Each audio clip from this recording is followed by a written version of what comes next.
Hoxe, 12 de novembro, celébrase o Día Internacional contra a Obesidade Infantil.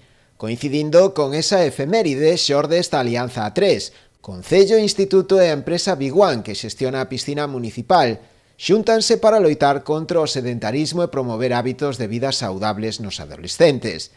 E todo a través da práctica deportiva.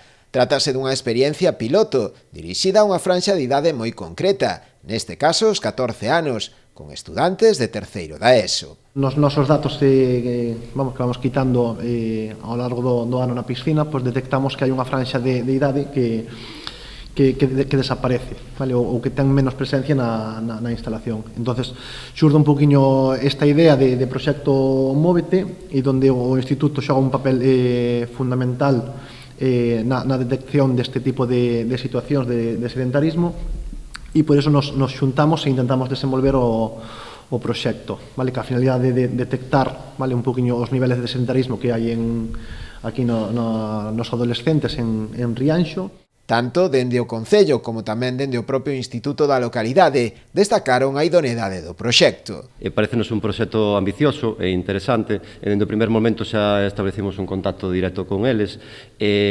Claro, estamos falando dunha idade concreta que son os adolescentes, notamos que sí que hai unha falta de hábitos de actividade física e saúde.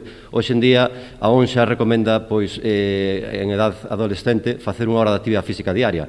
Nos no Instituto temos 2 horas de clase con eles, e o que vemos é que hai un grupo moi grande de alumnos que sí que non están realizando esa actividade física que recomenda a ONS. Ese abandono implica que xente deixa o deporte nesa franxa e non o volve, pois ás veces hasta moi avanzada idade a recuperar, non? Daí que se busque poñer os puntos sobre os is para ir a esa franxa de idade e implicar, estudar e, sobre todo, propoñer pois iniciativas que leven a que estes mozos e mozas de 14 a 16 anos pois recuperemos a esta franxa para o que é a práctica deportiva.